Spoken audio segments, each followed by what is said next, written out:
इमरान खान साहब ने भी गैर मुनासिब बात कही मरीम नवाज साहबा के बारे में, लेकिन मैं जो कंडेम कर रहा हूँ ना इधर, वो JUIF के जो एक लीडर हैं जिन्होंने जो इमरान खान साहब की वालदा के मुतल्लिक गुफ्तगू की है सोशल मीडिया के ऊपर जो वायरल हुई है, वो इतनी बिलो द बेल्ट और इतनी घटिया है।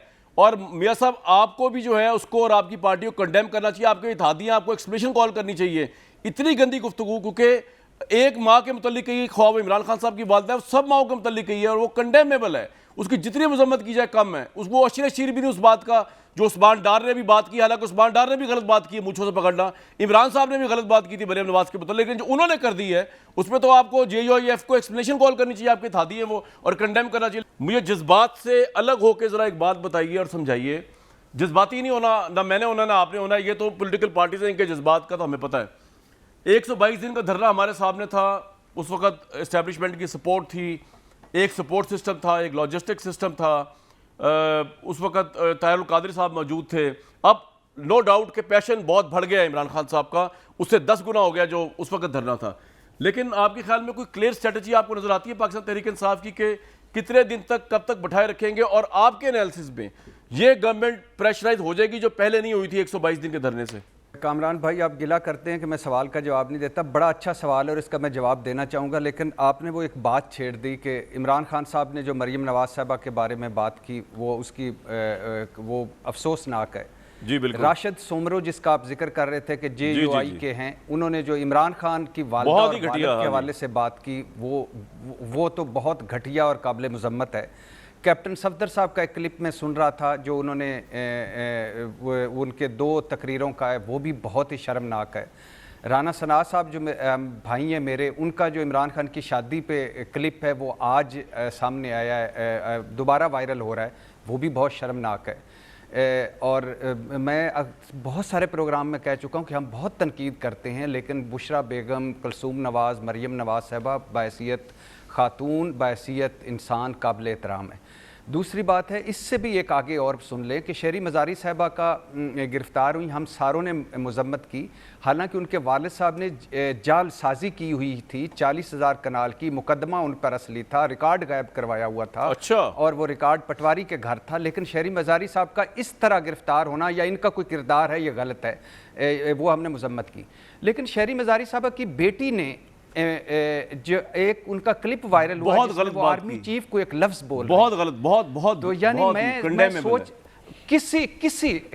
किसी हमारे वो लोग जो आज़ादी इज़हार राय पर यकीन रखते हैं, आज़ादी सहाफ़त पर यकीन रखते हैं, या कोई हुकूमत, कोई अपोजिशन, कोई किसी ने मैं 2 दिन देखता रहा, कोई खड़ा नहीं हुआ। मतलब ये फ़ौज जो है इसकी कोई फैमिलीज़ नहीं होती, इनकी कोई बीवियां नहीं होती, इनकी कोई बहनें नहीं होती, इनके कोई बेटे नहीं होते, इनके कोई घर नहीं होते। ये आज़ादी इज़हार राय है।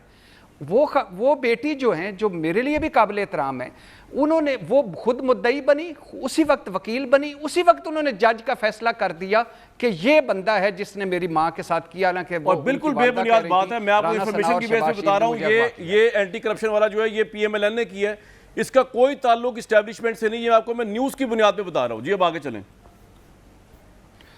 बल्कि मुझे मैं आपको बात बताऊं भट्टी साहब, मेरा ख्याल से उनकी काविशों की वजह से ये मामला जल्दी रफा दफा भी हुआ है। वो जो उनकी बेटी जो गालियां देती फिर थी, उनको तो पता ही नहीं है कुछ। जी नहीं, अब मैं कामरान भाई, आप इस मुल्क का हाल देखें कि जो सरहदों पे खड़े हैं, यार आप तनकीद कर सकते हैं, हम भी करते हैं, आप अदलिया पे कर सकते हैं, हम भी करते हैं, लेकिन जो सरहदों पे खड़े गोलियां खा रहे हैं, उनके सिपा सलाह खौफ करो, किस तरफ ये मुल्क ले जाओगे। शर्मनाक, अफसोसनाक, सब चुप हैं। जो सब लिबरल रोशन ख्याल, आज़ादी इज़हार राय वाले सब चुप हैं। अच्छा हुआ है, इसका मतलब है ठीक है भाई, अगर अच्छा हुआ है, तहरीक इंसाफ भी चुप है, जहां से आवाज उठी है। अब मेरा सवाल कोई और भट्टी साहब, मेरा सवाल लॉन्ग मार्च पे जो था, अब आ जाए इस पे, अब इस पे आ जाए। 12 सड़कें बदल के मैं आपके प्रोग्राम में पहुंचा हूं। ये है इस्लामाबाद का हाल। अच्छा, आप देख लीजिए, 4 सड़कें खुद ही पड़ी थी, वो जो सड़कें बन रही हैं। 8 सड़कों पे कोई ट्रैफिक कभी यहाँ है कभी वहाँ। हम आज से ही अल्हम्दुलिल्लाह लॉन्ग मार्च का भुगत रहे हैं। अच्छा, दो जुमले में इनकी बातों से लेकर 1.5 साल की गारंटी मांग रही थी ये हुकूमत, किससे? आर्मी से। और कीमतें बढ़ाने के लिए उनका कंधा इस्तेमाल कर रही थी। किसका? उन्होंने इनकार कर दिया, आर्मी का। जिसको ये कहते हैं सियासत से आउट हो जाओ, हमें हमारा काम करने दो, भीख मांगी जा रही थी, छोड़ दें इसको भी। अब नवाज शरीफ साहब ने कहा है पिछली हुकूमत का मलबा हम क्यों सर लें। मरियम नवाज साहबा कह रही थी कि ये गंद का टोकरा हम क्यों अपने सर पर रखे, किसने कहा था तरीके अदम एतमाद लाकर इनको हटाकर तो फंस जाओ। अब आ जाइए इस पे कि आप लॉन्ग मार्च। सर ये मुझे बताएं, इनकी इस हुकूमत के, इमरान खान के पास तो विन विन सिचुएशन है। मैं तो कल भी कह रहा था कि सड़कों पर आकर हुकूमत गिराना, सड़कों पर आकर हुकूमतें भिजवाना नहीं ठीक, और आवाम के लिए, आवाम जिस धरने या लॉन्ग मार्च से तकलीफ हो वो नहीं होना चाहिए। लेकिन इस हुकूमत के पास है क्या? क्रेडिबिलिटी है इस हुकूमत का? कौमी असम्बली का देखें, राजा रियाज साहब अपोजिशन लीडर सुनाए बने जा रहे हैं, ये है क्रेडिबल। पंजाब देखें, सिंध देखें, बलूचिस्तान देखें। साहब मुझे एक बात बताएं ना, क्रेडिबिलिटी मैं दोबारा अपना सवाल फ्रेज करता हूं। अच्छा, मैं उसी पे आ रहा हूं, कामयाबी क्या होगी, किस तरह होगी, इमरान खान के पॉइंट ऑफ व्यू से पहले बताएं, फिर बाकी पूछता हूं आपसे मैं। वहां पे लोग बैठ पाएंगे? उसी पे आ रहा हूं, उसी पे आ जाए, उस पे आ जाए। ये जो क्रेडिबिलिटी इशू है इस क्रेडिबिलिटी इशू है, ये इमरान खान को जाएगा।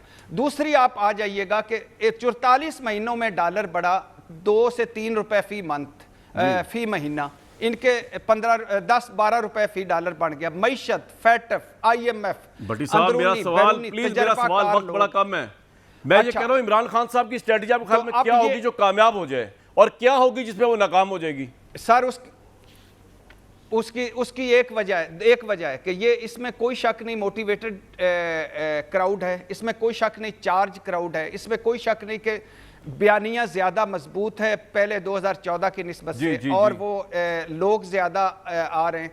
लेकिन ये मुस्लिम लीग हुकूमत पे डिपेंड करता है। हुकूमत जिस तरह ये बढ़ के मार रहे हैं, पकड़ने की कोशिश कर रहे हैं, ये पहले ही कामयाब बनाएंगे। और मुझे बड़ा सरप्राइज होगा, मैं हैरान होऊंगा अगर वो थोड़े लोग आए इस्लामाबाद। मुझे लग रहा है कि लोग ज्यादा आएंगे। इस जो हुकूमत अपने अंदर आने की बात नहीं भट्टी साहब, वहां बैठने की बात है ना, आने का मसला नहीं है भट्टी साहब। जलसे तो है इमरान खान के बड़े, वहां बैठे कितने लोग बैठ पाएंगे? सर उसके बाद इनके बड़े है ना कि मिसाल के तौर पे ये 10 दिन बैठते हैं, हुकूमत ये नहीं हो पाती। उसके बाद ये जाएंगे असेंबलियां डिसॉल्व करेंगे। कि मैंने और भट्टी साहब ने तो कंडेम किया है बिल्कुल, वो जो JUIF के बंदे कह रहे थे इमरान खान साहब की वालदा के मुतालिक। लेकिन शर्म आनी चाहिए पाकिस्तान तहरीक इंसाफ और PMLN और दूसरी जो पार्टीज हैं, उनके सोशल मीडिया पे जो विंग्स हैं, वो जो लोगों की माओ बहनों को गालियां देते रहते हैं। और इनके लीडर्स, डार साहब के लीडर, जावेद लतीफ़ साहब के लीडर जो है, इन्होंने आज तक फूटे मुंह से कभी कंडेम नहीं किया। मतलब कोई शर्म होती है, कोई हया होती है? हम तो कर रहे हैं, हमें तो घर से ट्रेनिंग ये मिली हुई है। जब लीडर इंस्पायर करेगा, इनकरेज करेगा इस तरह अपने नीचे के शीदों को, वो जो सोशल मीडिया पे गंद है कि गंद फैलाओ, और कोई उसकी बाजें पुरस नहीं होगी, तो यही गंद निकलेगा। लेकिन ये गंद उस गंद की जस्टिफिकेशन नहीं हो सकता।